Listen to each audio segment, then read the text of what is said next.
The epigraph to this paper is a bit of dialogue from The Wings of the Dove, and it's Kate Croy and Morton Densher. What has he done if no one can name it? He's done everything. Oh, everything. Everything's nothing.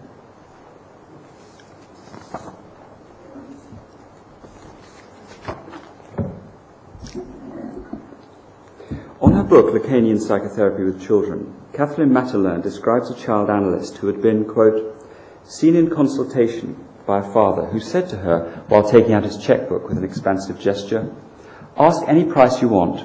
My son doesn't talk. So do whatever you want as long as you make him talk, and then let's not talk about it anymore." This apparently absurd vignette is used by Matterlern to illustrate the way in which contemporary analysts can, quote, find parents handing over to them responsibility for their children's upbringing. In former times, she writes ruefully, patients were caught off guard at the first meeting with an analyst. Today, they think they know what they're getting into. Money, I want to suggest, is, from a psychoanalytic point of view, a way of thinking that we know what we're getting into. And, of course, a way of knowing what we are getting. We know what money is by what we think we know it can do for us. So what then is absurd about the man with the checkbook? What is so ridiculous, so patently misguided about his flaunted checkbook? If we are amused, Freud would say, we are also somewhere troubled. There is what he calls the laughter of unease, if not also the narcissism of minor differences, in our reaction to the spectacle this man makes of himself, but also of the analyst. After all, what is the analyst being supposed to know about children that can be bought? And what might this knowledge, this skill be like if the more you pay, the more you get? The man seems to have made a category mistake, treating psychoanalysis as though it were a service in which if the analyst gets the amount of money she wants, the client father will get more of what he wants. His son talking and no more talking about that problem.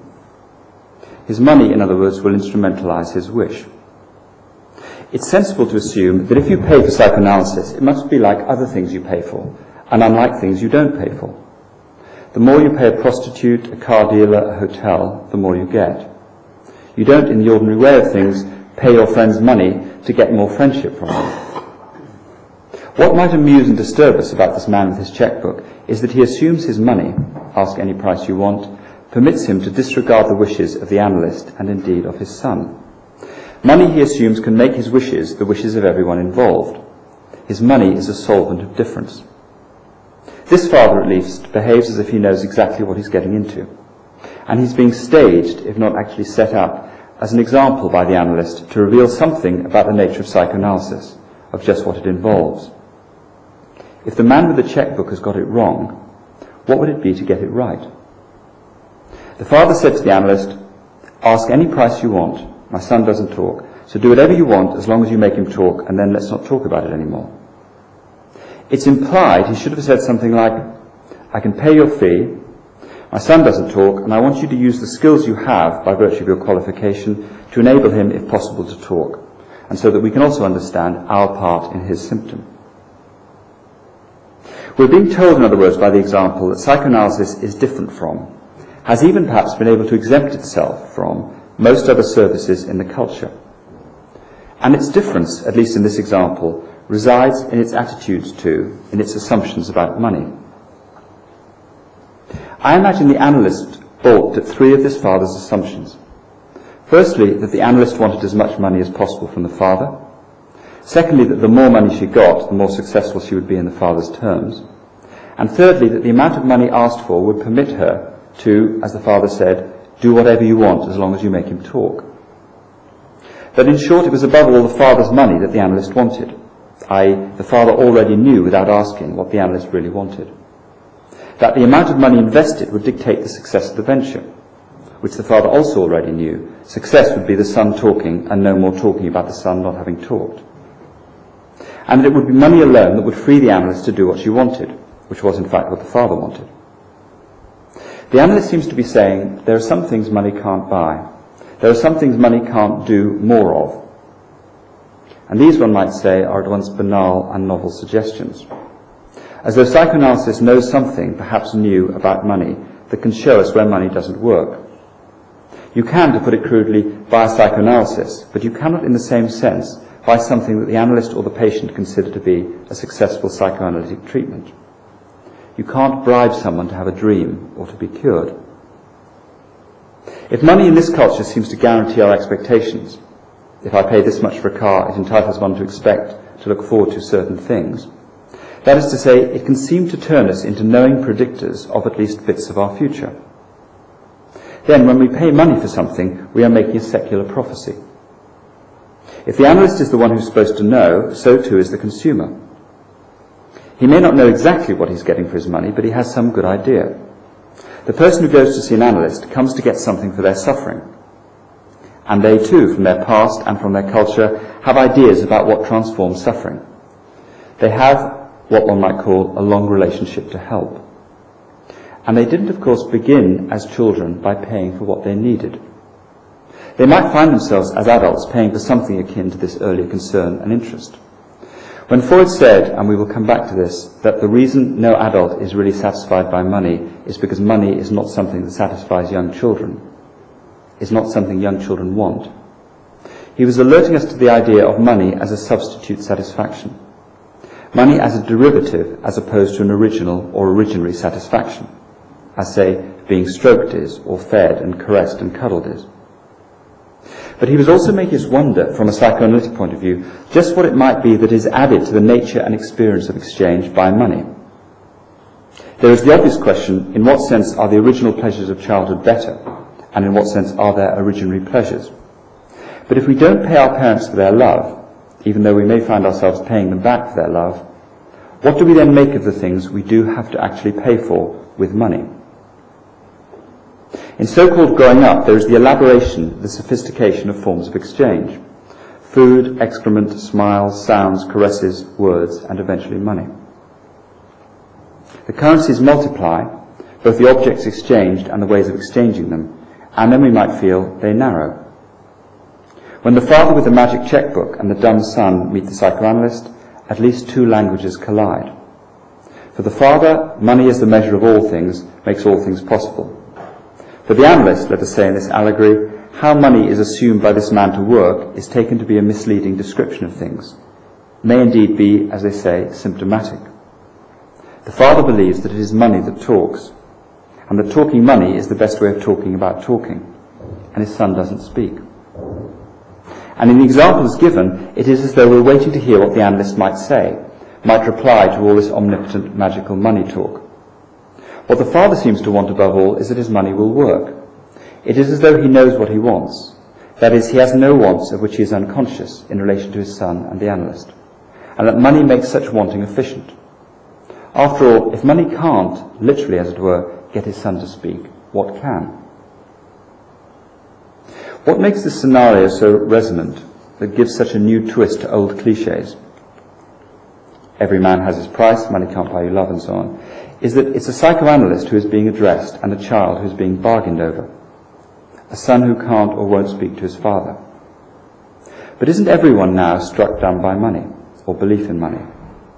Or to put it another way, can anyone think of anything else to talk about? Are there now any alternatives? Is there anything more persuasive than the money cult? Like any fetishistic object used in the way this father used his checkbook, it makes it very difficult for everyone, including him, to work out just what we're valuing when we value money. If money talks, persuades, moves in the way the father seems to believe, then what, the son might wonder, is the relationship between money and words, between money and desire?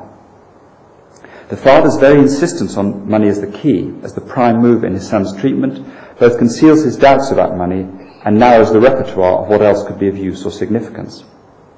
If money won't work, this frantic representative man seems to be saying, what will? The father says to the son, my money will make you talk, but what if it doesn't? What if his very belief in the power of money is reflective, as it seems to be, of his feeling of impotence? What the analyst's presence in this drama of exchange and its refusal makes us wonder is whether we can recognize any more the areas of our lives in which money won't do the trick, in which the belief that money is the answer is a misrecognition of the question. The psychoanalyst is being offered up here as someone who speaks a rather different language, or another language within the current language.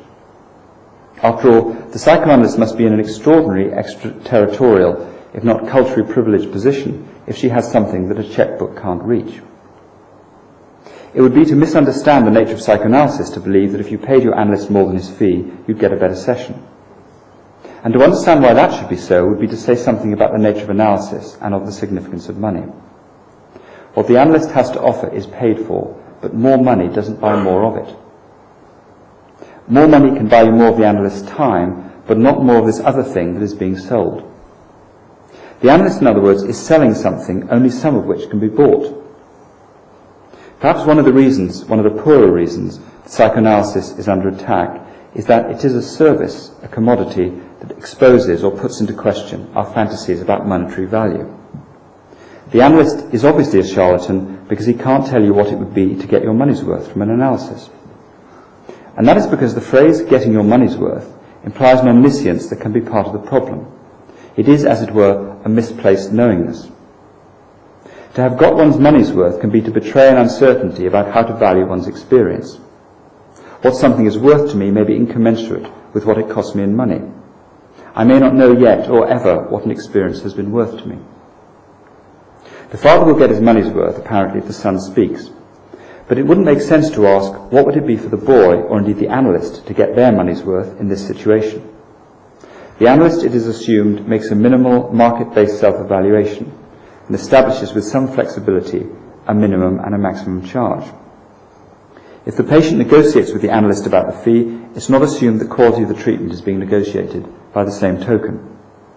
If the analyst works in good faith, the quality of her attention and intervention will not vary according to fee. That is to say, the way psychoanalysis is managed, theorized, arranged and practiced sets it against, or at odds with, the father waving his checkbook. The analyst clearly proposes rival forms of valuation. When Lacan referred to psychoanalytic treatment as a psychoanalytic opportunity, this could be part of what he meant. If the analyst here can't be bribed, not because she's so morally scrupulous, but simply because more money is in some way irrelevant to the enterprise, what then is money, from a psychoanalytic point of view, such that it cannot be so much resisted but rendered impotent? When it comes to psychoanalysis, the wish to pay more or less for what you're getting would itself be psychoanalyzed, would be deemed to be symptomatic of something or other. Money, in other words, is a different currency within the context. A psychoanalyst is someone you pay to not tell you what you will get. Not because she won't tell you, but because she can't tell you. She does not know quite what will happen when she and the so-called patient start talking and listening to each other. The patient is paying for something, but he can never know what the product will be.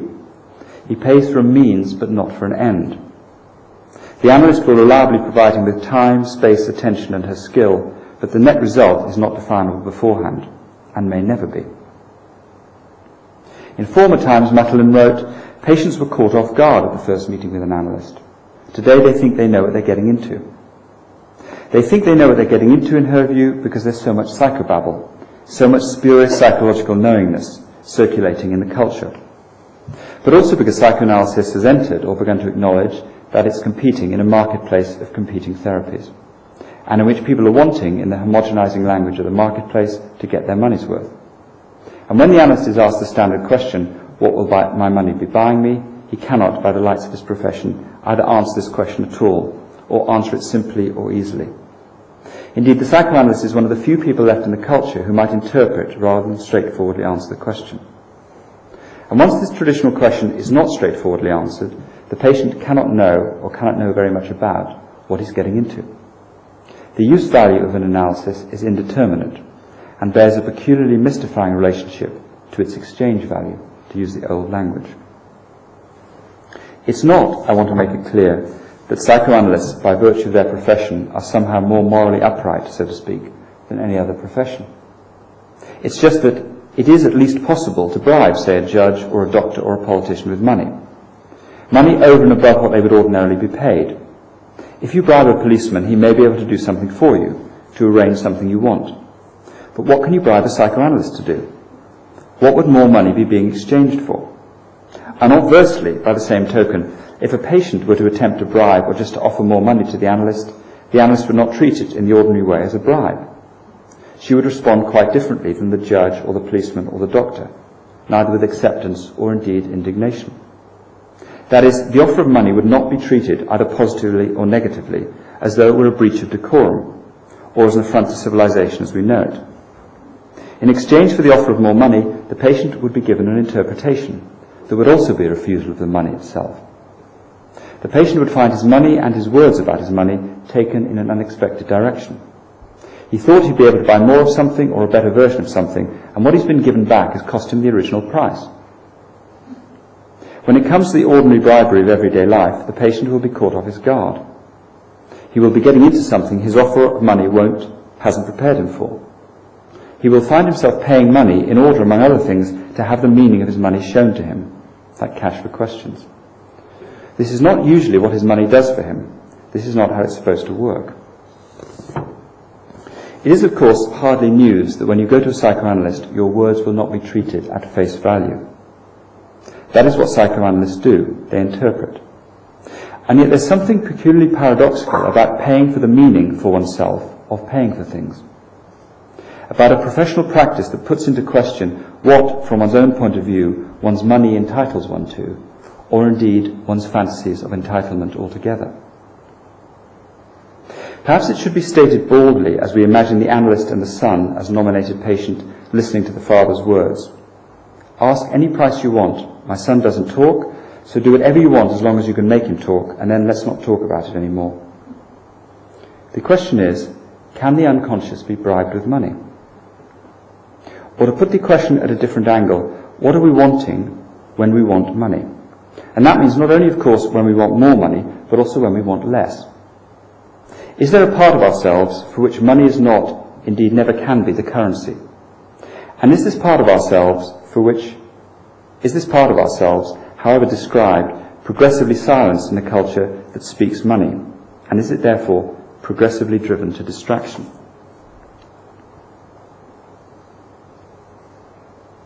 This is the second section of the paper.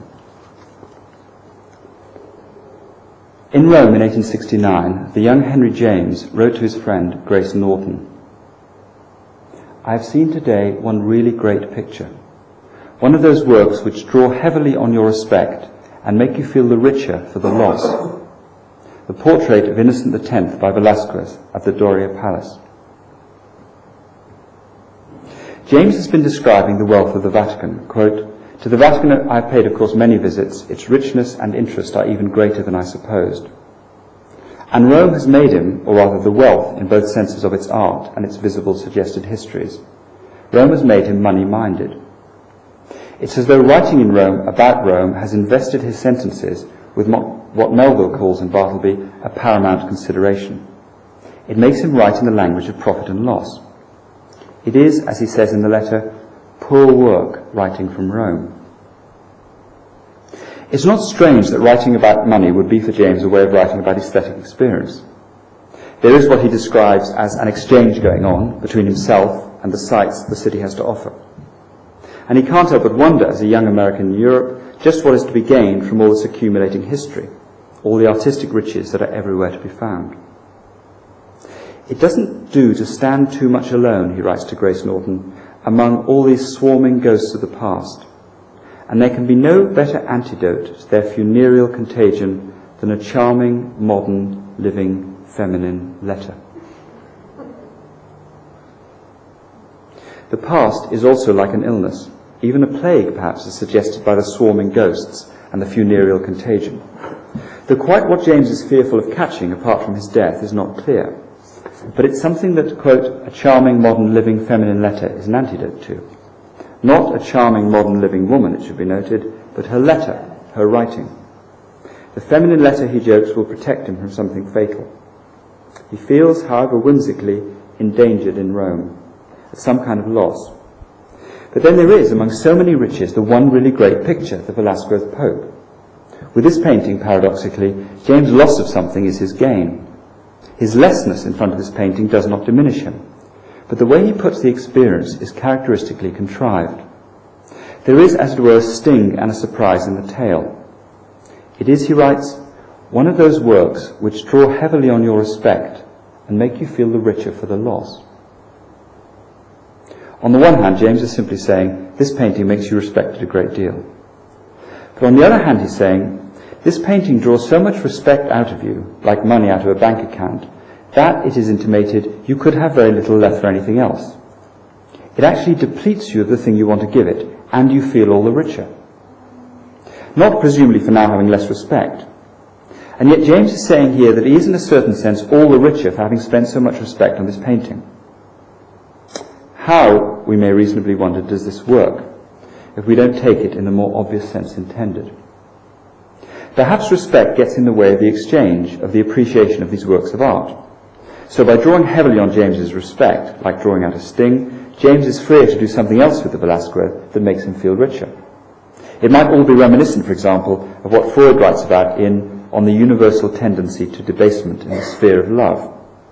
The way in which for some men, having a high regard, too much respect for the woman is counter-erotic, indeed renders them impotent.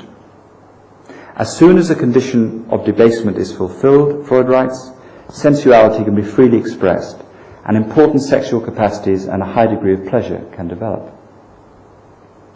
There is no plausible evidence that this is what James is somehow describing, and a lot of inferential evidence that he would have found such a parallel utterly unlikely. But James is saying that he's all the richer when his funds of respect are so drawn on, and therefore presumably depleted. He spends a lot of respect on the Velasquez and gets a greater sense of its greatness. Foreshadowing Frost's remark that strongly given is kept, the more respect James is able to give, the more appreciation he gets back. He feels the richer for the loss, as he says, because he's losing something in order to gain something else. The noble word for such a transaction is sacrifice. The other word for it is a bribe. You give up something, you hand over something you value for a greater good. It's what we've come to think of as the obvious good deal. And it's part of the deal, as it were, that it reveals to us what it is supposedly that we most want. If we can bear to have less of one thing, we might have more of something else that we want more. So investment is a wonderful notion, because if you're lucky and shrewd, you can have more of the thing you have less of by making the investment. James, of course, doesn't say anything as vulgar as that he's invested or even spent his respect on the painting. He just says he's drawn heavily on his respect. Where the funds come from and what they are now doing is omitted from the description. I've taken this detour via James in Italy in 1869 just to say something rather obvious, which is that money enters the verbal equation, enters the exchange, as analogy in James, or starkly in the patient's father's attempt to bribe the analyst, as a way of describing a wish to get more of something, licitly or illicitly. Like Viagra, money is the means to what is deemed to be the pleasure we seek. Clearly in this culture, more life is associated with more money often. But it is of necessity, or insofar as it is a means and not an end, what Freud calls a fore-pleasure. The pleasure that is the root to the object of desire. You cannot give money, John Forrester writes in Truth Games, in the gratuitous sense of giving, because money is pure exchange. Even if you hoard it, even if it's never used, in fantasy it is buying you a future good. Money, that is to say, is something we can't help but do something with. It is the material of and for our most compulsive dream work. It's our ultimate, inert, transformational object. It can make us feel better. And like a parent, it can make us feel so much better and so much worse. Money has become one of the best ways of describing the more that we apparently want, and the lack we most apparently feel. It is instrumental in the acquiring of objects for well-being. It decreases the obstacles to our satisfaction. It diminishes inconvenience. It gives us time for more things. James gets more aesthetic pleasure by drawing on his funds of respect, as though respect, like money, can be successfully invested. But he will also, paradoxically, be richer for the loss entailed. The analogy, James's figure of speech, is characteristically resonant. It makes us wonder about the ways in which he is wondering what is going on when he looks at this painting. He's finding ways of describing a peculiar kind of exchange that seems to have happened to him. And he's describing not so much an intention as what feels like an effect. If anything, it is as though the painting has an intention. Quote, one of those works which draws heavily on your respect. As though something apparently about the picture has made him invest intention in it. He's been lured. Just as something in any object of desire calls something up in us, Indeed, that is how you recognize an object of desire, like art or money or a person. It draws you out, even if your response to being so drawn out is to draw back in. It makes us dream. You know something is an object of desire because it breathes futures inside you. James involuntarily is drawn on by the Velasquez. The patient's father, however, is involved in a quite different kind of exchange. He invites the analyst to draw on his fund of money. He believes that by investing more money in the situation, he can get a more favourable result. And this is what he intends to do. But he has to make the analyst the accomplice of his intention. And by definition, she cannot be his accomplice. Or to put it another way, this paper is notes towards the definition of the word more. Clearly, the word more has a complicated and a necessary relationship with the word money. Money can only give us more of certain things while wanting to persuade us that it can give us more of everything. The analyst with whom I started, the analyst who, of necessity, refuses the father's bribe, is setting a limit. The more of something the father wants to buy is not available, is not commensurate with more money. The treatment may not be available for less money, but it's not more available, more effective for more of it. So what does the analyst have to sell that more money won't buy? What kind of future, or what fantasies of the future, are actually on offer? Given the culture that the analyst and her client, as they are sometimes called, live in, the father's bribe and his exasperation at its refusal are entirely understandable. Is this some kind of joke? It is in talking about jokes that Freud talks about bribery. The joke, which he says the major purposes and instincts of mental life employ for their own ends, is itself a kind of bribe. Indeed, we are bribable, Freud believes, because we are ineluctably in search of pleasure, however self-compromising and compromised our quests for pleasure are. The joke both bribes us with pleasure in order to allow us to experience a further pleasure that is impermissible. So, for example, jokes free us, in Freud's view, to enjoy what he, or Strachey, calls, in an odd phrase, our hostile aggressiveness. A joke will allow us, Freud writes, to exploit something ridiculous in our enemy which we could not, on account of obstacles in the way, bring forward openly or consciously. Once again, then, the joke will evade restrictions and open sources of pleasure that have become inaccessible. It will further bribe the hearer with its yield of pleasure into taking sides with us without any very close investigation. Just as on other occasions we ourselves have often been bribed by an innocent joke into overestimating the substance of a statement expressed jokingly. End of quote. Jokes are the black market of pleasure. They seduce us through pleasure into taking pleasures which would be otherwise forbidden us. The paradox that Freud adds to our moral life is that the sanctioned good is never sufficiently desirable because it's not forbidden. So we have to be very clever animals in desiring what we must not have, or in pursuing what we must not be seen by ourselves and others to be pursuing. We dress to hide our motives from ourselves. The joke bribes us in part by saying it's only a joke, when in fact we are indulging our most transgressive desires. Without what he calls any very close investigation, we get something we're not supposed to want. The joke disarms criticism, and the implication is that what we might once have called our critical faculties, or even our minds, are by definition the enemies of the forbidden pleasures we seek, the furtive sovereign good that is our secret heart's desire. Criticism, in this view, keeps the object of desire at bay. But the important point here is that Freud begins to realize in the joke book that insofar as desire is forbidden, we have to be, as it were, bribed into taking pleasure. And to use the analogy of bribery invites us to ask what kind of pleasure money is. And the only bribery that works, Freud says, is pleasure itself, though he never returns this as a topic in its own right. This wrapping that the joke does, and that Freud says bribes our powers of criticism, is essential to Freud's picture of the way the mind works. We have to bribe ourselves. We have to be bribed into pleasure by pleasure.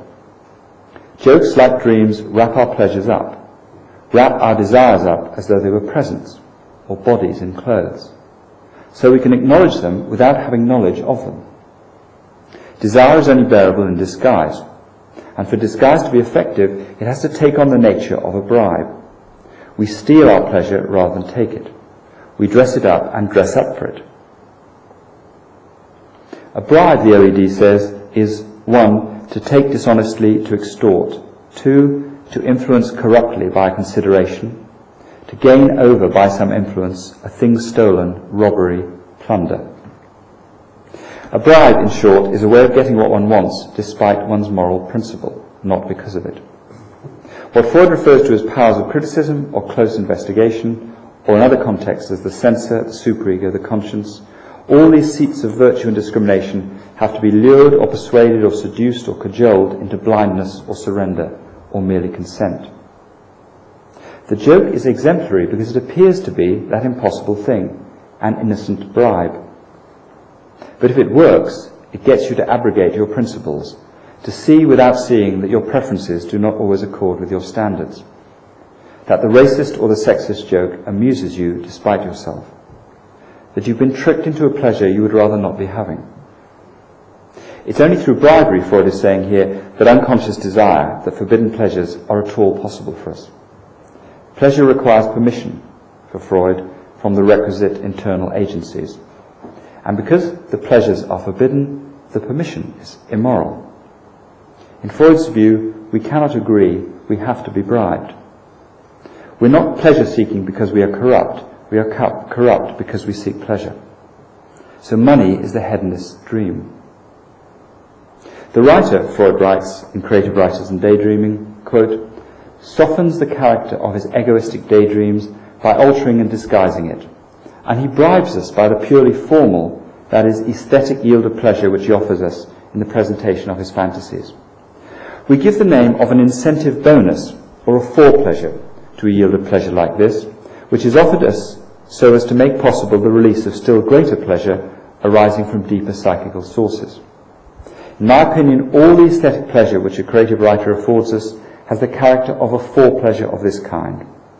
And our actual enjoyment of an imaginative work proceeds from a liberation of tensions in our minds.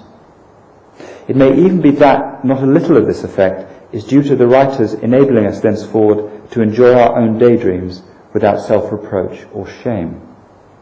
End of quote. What Freud calls the formal, the aesthetic pleasures of a piece of writing are a bribe, what he calls an incentive bonus, that is synonymous with fore-pleasure. We are deceived into a relatively shameless enjoyment of the still greater pleasure arising from deeper psychical sources. But without the bribe, that in the analogy with the incentive bonus is explicitly linked to money, this greater pleasure would be neither available nor possible. Unconscious desire is that which requires a bribe in order to be gratified. The bribe is the wrapping the joke does, the bizarre representational form the dream takes, or the aesthetic form the writer uses. All these things, Freud suggests, as bribes, are like incentive bonuses. Money given to improve performance. Money as a lure. But in what sense does money work like a joke, or indeed like the aesthetic formalism of the writer? And the answer here might be, by giving you one seemingly innocent good, it gratifies something in oneself less innocent but more desired. It is, at least in following the logic of the link Freud makes, a cover story. It offers you one thing, a banknote, a joke, a piece of writing, but it promises you another. And yet a bribe is also different from an incentive bonus, because a bribe, in the words of the OED, corrupts you. It compromises you morally. It is as much about getting away with something than getting something. It speaks of the illicit and the underhand and the unofficial. It privileges explicitly and implicitly desire over scruple. Whatever it conceals, it makes it clear that what someone wants is more important to them than the reasons they can't or shouldn't have it. Bribery, one might say as a crude Freudian, is the financial form incestuous desire takes. You only bribe somebody for something when you know that for some reason which you may not know, that there is a reason why you shouldn't have it. Or, which perhaps comes to the same thing, when you want more of something you've already got and shouldn't have. Money is corrupt and corrupting as both a means and an end, and yet it is our nature, Freud says, to need corrupting. Enough is morally acceptable. More is always too much. When the boy's analyst is offered more money by the father, he's asking for more of something that can't be given. An analyst is a person who cannot be given an incentive bonus. Or to put it the other way round, were the analyst to accept an incentive bonus, she would implicitly be giving the so-called patient the wrong impression. Unconscious desire, Freud suggests, requires something akin to an incentive bonus for its gratification to be possible. But why doesn't money do the trick with the analyst, or indeed with the patient? Why didn't the father offer his son money to talk, and then to shut up about it all? Money as a lure, as an object of desire, supposedly improves all kinds of performance. And yet, of course, there are areas of our lives, social practices, in which money doesn't work, either as an incentive or a bribe. Money can get you the clothes, but not the passionate erotic experience. Money, it seems, is often not corrupting enough. Writing to his friend and collaborator, Phillips, in 1898, Freud made a startling, albeit Freudian point that I referred to earlier. Happiness, he wrote, is the belated fulfillment of a prehistoric wish. For this reason, wealth brings so little happiness. Money was not a childhood wish. Freud seems to be saying something simple here, whether or not we believe it to be true. We're only really happy when we satisfy a childhood wish. No child has ever wanted money, therefore money doesn't really satisfy adults when they acquire it. By now, of course, there are plenty of children who want money. So it might be better to go back a bit and say no baby has ever wanted money, which may even be marginally more interesting. But despite the, to me, obvious interest of Freud's point here, it's also as though, at this moment, Freud has either forgotten himself or forgotten his desires. What always was and will be for Freud the childhood wish is the incestuous one. And because these are forbidden, the child can only develop by finding disguised alternatives, or substitutes for, or sublimations of, these desires. Any object of desire, by virtue of being one for Freud, has an echo of the forbidden. It links us with our losses and our most fervent anticipations. In the Freudian schema, it would be easy to see money as the ideal, that is to say, perfectly disguised or displaced incestuous object. Everybody wants as much of it as they can get, and everyone feels the complications of wanting it. Getting it is an obstacle course, and it can be called greed, which is perhaps a more manageable word than violation. Everyone organizes themselves around money. Its acquisition, its distribution, its repudiation. It is that which can never be ignored, either positively or negatively, and so on. And it's therefore ripe for metaphorical elaboration. Without the money economy James lived in, he would not have been able, like Freud, to write in those terms about his aesthetic experience. So talking about money in this quasi-Freudian romance, talking in terms of money, of profit and loss and wealth and poverty, is the best way modern people have of talking about incest. And it has been my impression that it's often far easier for people to talk about their sexuality now in analysis than about their money. When people come for psychoanalysis now, their resistance to talking about money, their inability to speak freely, to say exactly how much they have or don't have, is patent. As though when people are talking and not talking about money, they're always talking about or gesturing towards something else, something they mustn't talk about. So there's something also poignant about the father trying to bribe his son's analyst. Because if we don't bother to attribute a poor motive to the father, we can see that at that moment he believes that there is something in the culture that can get him what he wants. That the culture both forbids and provides the wherewithal for transgression. Money can get what he wants, and what he might want is his son's well-being. But if money can't get us what we want, and it can only get us what we want by telling us that what we want money can buy, how can we get what we want or even discover what that might be? Whether or not what we want is for our childhood wishes to be fulfilled, whatever those might be, what is unavoidably true is that infancy and childhood are where wanting starts. And it's just by linking the child with money as a way of linking the child with the adult, he will become, and with the adults that look after him, and by linking money with wishing, that Freud gives us something to go on from. Money as a material object the child may not want, the child would surely prefer affection.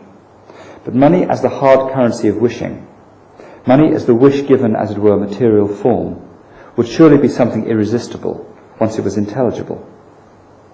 Money becomes the adult medium for wishing, for disguised and not so disguised forbidden desires. Money is good to wish with. Though how it's better than bodies to wish with would be the question here. And part of the pleasure of its acquisition is its promise of further pleasure to come. As though one could buy the body one desired and manipulate it accordingly, as in a masturbation fantasy. Like the wish it is promising, by formulating a future, it makes a future. So one of the aims of psychoanalysis might be to make wishing itself pleasurable again, rather than merely persecutory or suggestive of disappointment. But to make wishing pleasurable again without lowering the stakes, as money often does. A person bribing an analyst is someone willing what can't be willed, arranging something that cannot be arranged. The analyst clearly wants money to earn her living, and may even really like money, but more money can't buy a better promise of cure. Nor, more absurdly, would the patient be more likely to get better if the analyst paid them. The patient and the analyst are assumed to want something other than, or as well as, money. The money buys the conditions for a possible cure, but not the cure itself. But the initial money exchange is like a legitimate bribe. It gives the pleasure that might make possible a further pleasure, the pleasure of alleviated suffering, of becoming more the subject and less the victimized victim of one's own desire. The bribe of the agreed upon fee might work, but more bribe won't make a difference. What is curbed by the analytic contract is the power of the bribe. And yet, paradoxically, one of the things the analysis will reveal is the necessity of the bribe for pleasure seeking. As though the analyst says to the patient, "Your bribe here goes so far and no further. I'll give you my time, my attention, the skill and personal history I have, but more money, more bribery won't get you more of these things, because these things are not like that. Money doesn't seem to work on them, or indeed in and of itself to make them work. You can, as it were, buy the analyst's bodily presence, but not her inspiration, her unconscious cooperation in the process." Unsurprisingly, perhaps, given his time and his place, Freud tends to describe attention, attraction, the influence people have over each other as forms of investment. The pleasure-seeking self, the libidinal body, gets and spends. It manages, through distribution, the excesses it is heir to, transforming daunting quantities of pleasure into rather more reassuring pieces of meaning. In its push for language, its always ambivalent desire for the forbidden object, the person Freud describes courts and confounds her own intelligibility. And like James in Rome, like a father with a checkbook, he is fabulously impressed, informed and overawed by fantasies of wealth, by what money can be used to do and say, by the language of accumulation and the language of lack and loss. But also more paradoxically, in how we use money as a way of talking about what can't be bought. More of the analyst's skill, more of the father's wishes cannot be bought with more money. The riches of Rome, the Velasquez, cannot be bought. And it's not exactly acquisition of these material objects that James is after. And children don't buy their parents, and can't buy their parents' love. Using money as linguistic currency shows us what is unlike money. Just as speaking about clothes is a way of endlessly rediscovering what our bodies are not like. We keep coming up against, we're continually caught out where the analogy breaks down. More money will not buy us more love, which lets us wonder what love or desire might be like if they can't be bought. I may describe my attention as invested, but the consequences of my investment are unpredictable in ways in which my financial investments are not. My so-called dream work rewards me with a dream, whether or not the dream is rewarding to the person I think of as myself. Perhaps it's necessary, or at least useful, to have a group of people, a profession in a culture, who by virtue of their profession, but not by virtue of their moral rectitude, are not fashion victims. The psychoanalyst, like everyone else in the culture, can be bribed by pleasure. Indeed, in Freud's terms, has to be bribed in order to get pleasure by pleasure. But the psychoanalyst cannot be bribed with money. She cannot help practicing something that more money cannot buy more of. But of course, in a culture bewitched by the language of money, she finds it very difficult to describe what she does. People tend, that is to say, to be suspicious about her motives. If she doesn't want money, what else could she be wanting? Thank you.